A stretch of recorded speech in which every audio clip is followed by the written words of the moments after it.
Welcome back to our channel दोस्तों। आज का स्टॉक है एस्कॉर्ट्स लिमिटेड। जी हाँ दोस्तों, इसी स्टॉक के बारे में डिस्कस करने वाले हैं क्योंकि लेटेस्ट ट्रेडिंग सेशन में ये स्टॉक में हमें काफी बेहतर मूवमेंट दिखाई दी है।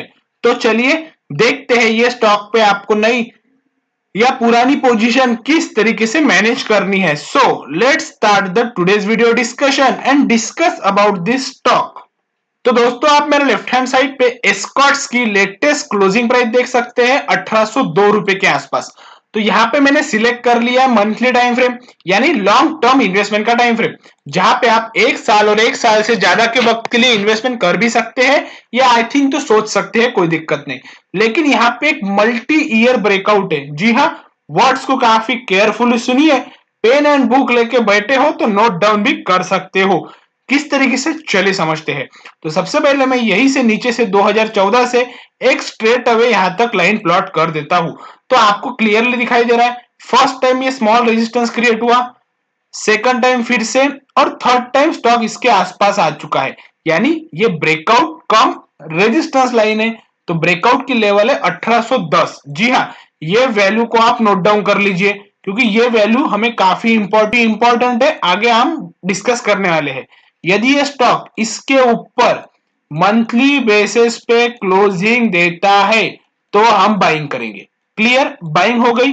लेकिन एक स्टॉप लॉस, तब आप लॉस रखेंगे करीब करीब 1600 का, यानी करीब करीब 210 पॉइंट का स्टॉप लॉस। लेकिन 210 पॉइंट के स्टॉप लॉस के हिसाब से टारगेट यानी रिवॉर्ड की बात करें तो दोस्तों देखिए, stock almost all time high पे ट्रेड कर रहा है, और कोई भी स्टॉक यदि ऑल टाइम हाई पे ट्रेड करता है तो यहाँ पे टारगेट का अनुमान लगाना सबसे डिफिकल्ट है। लेकिन हम आमतौर पे अनुमान लगाते हैं कि 25 से 30% रिटर्न आने वाले 6 से 9 महीने में हमें दिखाई दे। तो उस हिसाब से कैलकुलेट करें तो उस हिसाब से 500 पॉइंट या 600 पॉइंट का रिवॉर्ड है, यानी करीब करीब 600 पॉइंट का रिवॉर्ड आप यहाँ पे पकड़ के चलिए। और यहाँ पे रिस्क रिवॉर्ड रेशियो 1:3, और ये भी काफी सही है, यानी काफी बढ़िया पोजीशन यहाँ पे बन सकती है। लेकिन क्या सचमुच ये स्टॉक ब्रेकआउट देख के ऊपर के ध्यान रखिए 2400 के टारगेट हासिल कर पाएगा या नहीं? तो इसी बात को अभी हम कंफर्म करते हैं कुछ इंडिकेटर एनालिसिस से, जैसे कि volume analysis. Volume analysis buyer sellers का वॉल्यूम सिमिलर है, यानी वॉल्यूम एनालिसिस यहाँ पे टोटल कंफ्यूजिंग है। मूविंग एवरेज की बात करें, बुलिश क्रॉसओवर ऑलरेडी है, बिग बुलिश क्रॉसओवर भी ऑलरेडी है, एंड तीनों मूविंग एवरेज का सपोर्ट भी प्राइस के नीचे है, यानी मूविंग एवरेज एनालिसिस भी यहाँ पे बुलिश है। देखा जाए तो majority of moving average analysis bullish, यानी moving average analysis bullish, volume analysis confuse. कोई दिक्कत नहीं, तभी भी आप यहाँ पे काफी बढ़िया पोजीशन क्रिएट कर सकते हैं। इस पे ध्यान दीजिए, 1810 के ऊपर मंथली बेसिस पे क्लोजिंग दिखाई दे तब स्टॉप लॉस लगाना है 1600 का, और जिसके फर्स्ट टारगेट होने वाले 2400 या उससे ऊपर के। जी हाँ, लेकिन कितने वक्त के लिए यहाँ पे आपको इन्वेस्टमेंट करनी होगी?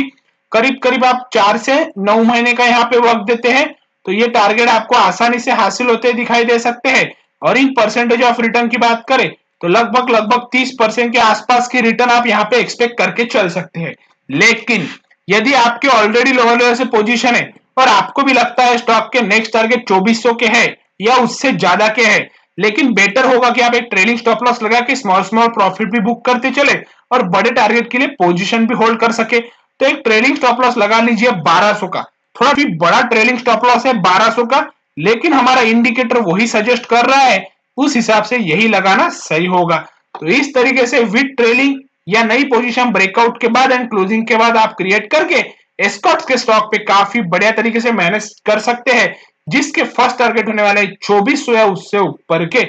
सो देखना इंटरेस्टिंग होगा क्या stock breakout and confirm closing देता है या नहीं, और उसके बाद हमारे 2400 के टारगेट कब और किस वक्त में हासिल करता है। तो करता हूं दोस्तों, आपने सभी सोशल मीडिया प्लेटफॉर्म पे मुझे फॉलो कर लिया होगा, नहीं किया है तो कर लीजिए। चलिए दोस्तों, मिलते हैं अगले वीडियो में, तब तक के लिए धन्यवाद।